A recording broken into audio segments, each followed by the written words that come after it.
Hey, what's going on, guys? Happy Monday. Happy I think Monday. Janelle got caught mid-snack.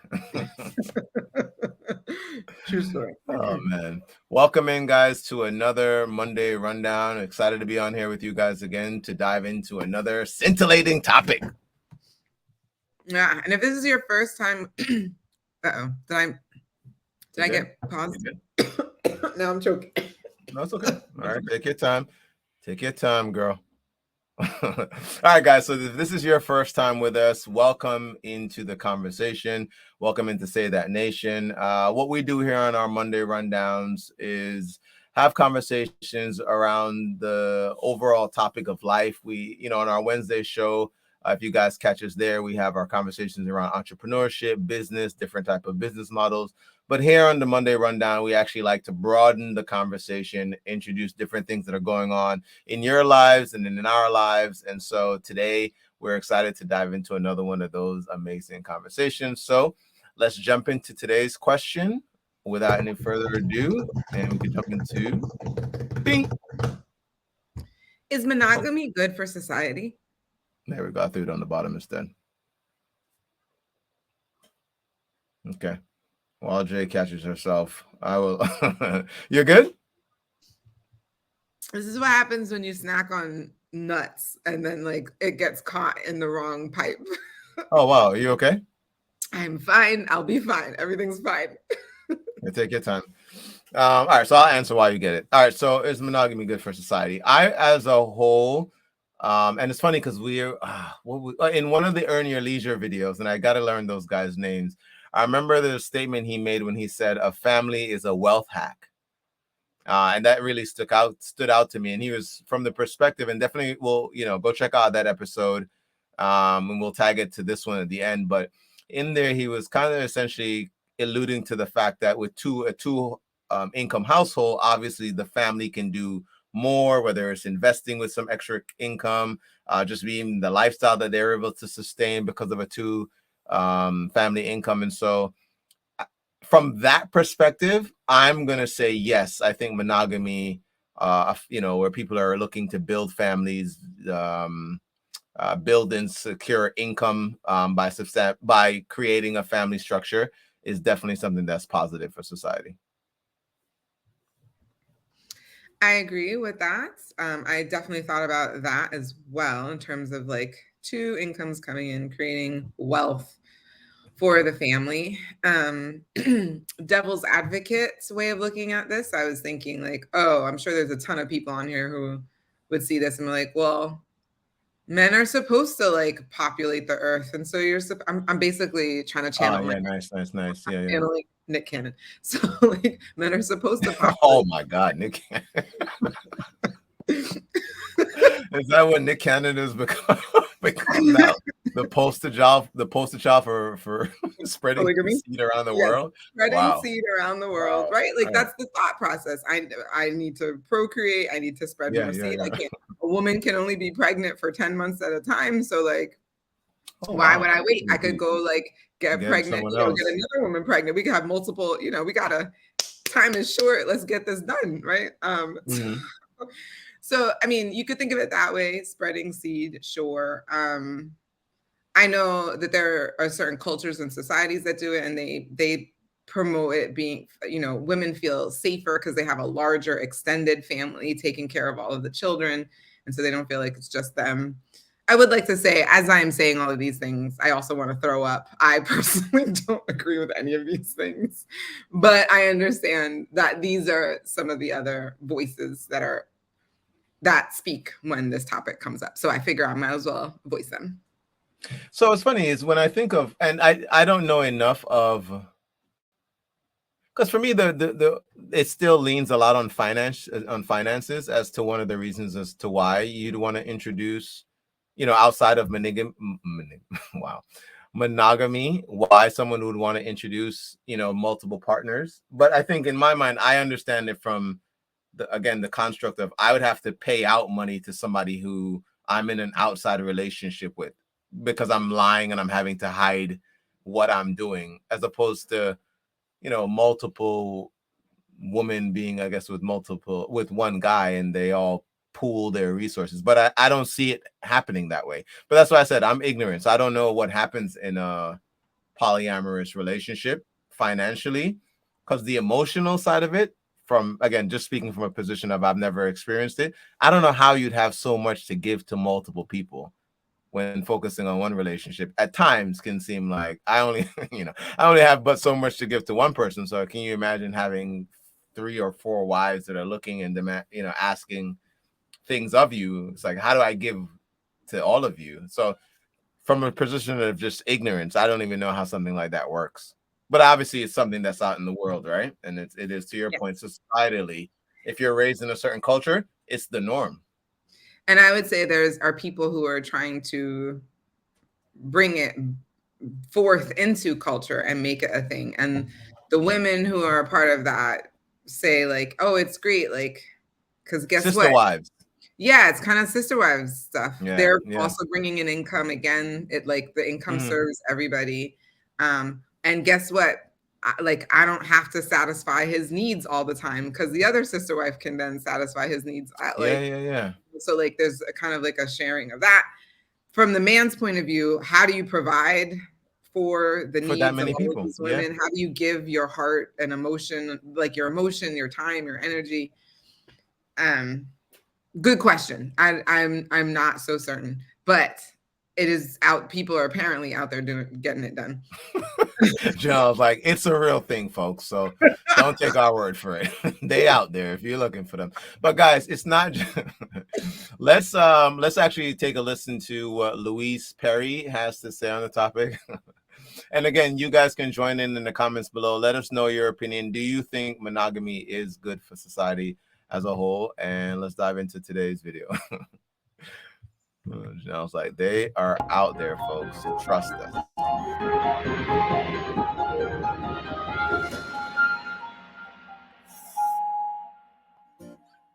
It seems quite plausible that polyamory is going to be the next sexual minority rights movement. Currently, of course, marriage is defined in strictly monogamous terms.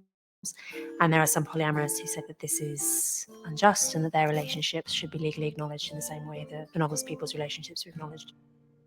But I think that there is a risk of rejecting the monogamous model. Proponents of polyamory would say that in our species history, the most common mating model has been the polygynous model. So when you have one male having multiple female partners. That's about 80% of cultures on the anthropological record have been polygynous. And then the remaining 20% have been monogamous. The monogamous model is the unusual one. We now have very different material conditions in all sorts of ways. We have the pill, we have ways of treating sexually transmitted diseases, we have technologies like the internet, and therefore, why should we be beholden to the mating structures of the past? This is a brave world with all sorts of new possibilities. I think the problem with that defense of polyamory is that it overestimates the extent to which we are really capable of controlling our Stone Age brains. Our brains have not kept pace with the technological change that we've seen. We still are basically adapted to the lives of our hunter-gatherer ancestors. That puts a fairly hard limit on the extent to which we can completely design utopia on the back of an envelope.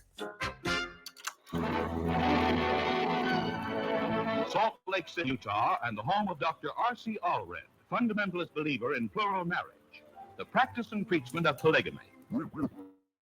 People experiment with all sorts of mating patterns, including polyamory.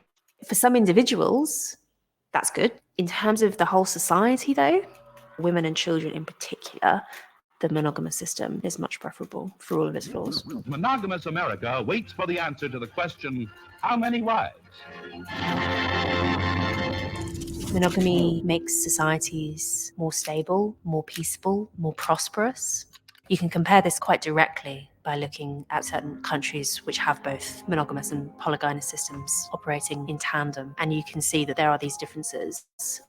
Households with multiple wives are much more prone to conflict. Stepchildren in particular are much more vulnerable to abuse by their step-parents. It's a phenomenon that evolutionary biologists call Cinderella effect, described by Steven Pinker as the single greatest risk factor in child abuse ever identified. We've inherited our monogamous marriage system from ancient Rome. It's unusual in having a monogamous model. But Roman sexual ethics were wildly different.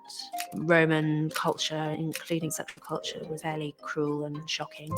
In the Roman world, Harvey Weinstein would have been completely unremarkable. The idea that a rich, high-status man should have sexual access to his social inferiors, in particular his slaves, was completely unquestioned in the era before Christianity. Prostitution was completely permissible. The sexual double standard was alive and well, and men were basically allowed to be as promiscuous and unfaithful as they wanted, whereas women chastity fiercely and so on. And into this world in the 1st century AD comes Christianity with some very radical, very shocking ideas about sexuality. The idea that, yes, women should expect to be chaste, but so should men. The expectation that women shouldn't have premarital sex. This is also applied to men for the first time ever. Often this was a most unwelcome message to men of the 1st century AD. But for all sorts of complex historical reasons, it caught on, and Christian sexual ethics became the dominant force in Europe and colonies for 2,000 years. And then in the 1960s onwards, we end up slowly unraveling the embedded Christian ideas. And we're still on that kind of de-Christianization course. I think that often feminists make a mistake in assuming that there's a binary between feminist ideas on the one hand and Christian ideas on the other, and that they are necessarily in conflict. For all of the downsides of the Christian view of men and women in sexuality, also there is this fundamental idea that the weak should be prized and protected, and the strong should restrain themselves, which was radical then and really remains radical now. Get smarter, faster with videos from the world's biggest thinkers. And to learn even more from the world's biggest thinkers, get Big Think Plus. All right. That's the first time I've ever watched a video and thought that didn't go where I thought I was going. Yeah, seriously. I love how they tied that in. That Christianity was revolutionary. That's a reminder. I mean, I think I know that, like, historically speaking, but even to say like that part of Christianity was revolutionary. Yeah, I didn't realize it played a role in sexuality in that sense, or where monogamy essentially comes from. Yeah, is that I did not know that. Super interesting. I will also say that I am very. Oh, sorry if you can hear. No, they're racing outside. Okay, so the idea that like stepchildren get really poor punishment and stuff like that, and actually, I'm very aware of that. There are many different polygamous families where the kids of polygamous families, even though the wives seem to be fine, but the kids. Have an issue. Heard stories, yeah. Where okay, wow. Like, this was not okay. I think also, for what it's worth, I can understand the conflict in the family because, you know, one wife thinks that she's not getting all the protection, she's not getting all the love, she's not, you know, like I can imagine that can turn into a lot of conflict where a monogamous relationship you don't have to worry about that, right? So there would be a lot less conflict, a lot more peace, and then we all know about the prosperity bit. Yeah, I think to the statement I made earlier, it's just from a place of not knowing what it looks like. So I've never seen that type of relationship depicted on, let's say, a TV show. You've never seen Big Love? No. What's that about?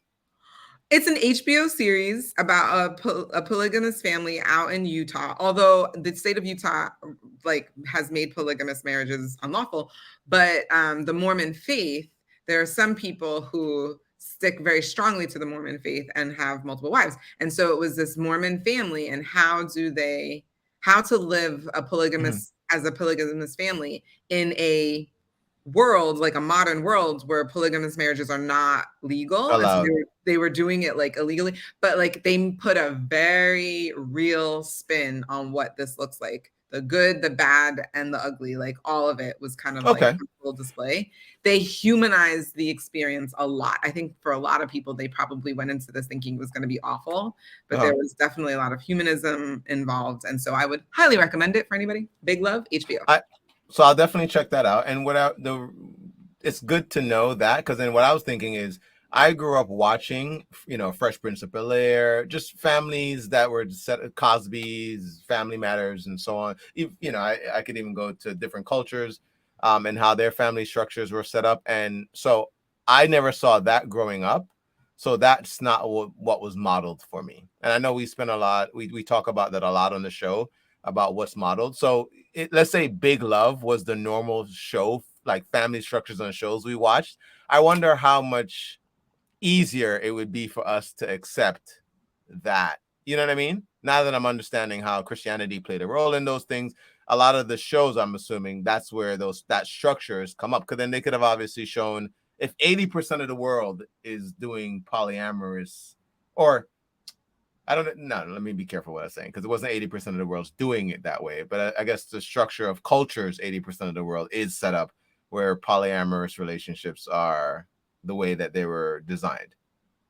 Is that what you took away from that segment, the 80 and 20%? No, I was very confused by the statistics she threw out. I heard an 80-20, and I was like, what exactly was 80-20? I know it was so we a have to go back to that figure. It's not today, but yes, that's what I took away as well. Well, okay. No. I thought of it as today. No, she definitely said like history, but we should, everybody, I encourage you all to watch it again. Yeah. We'll go back to that then. No, that's good. Yeah. We'll go back to that then. And now obviously, guys, we'll link that one to the we'll link that and the other episode we mentioned earlier to the end of this one so that you guys can share your thoughts. But if you guys wanted to jump in and answer the question, do you, even after what you just saw, has that made you waver? Or are you still out there searching for the one? All right. I'm searching for the one. I'm just putting that out there. Okay. I love it. Janelle wants it to be known right now. But guys, we hope you enjoyed today's episode. Definitely make sure you are here with us this coming Wednesday. We have a brand new episode that you guys don't want to miss. And definitely make sure you go check out some of the other episodes we have here on the channel. Thank you again.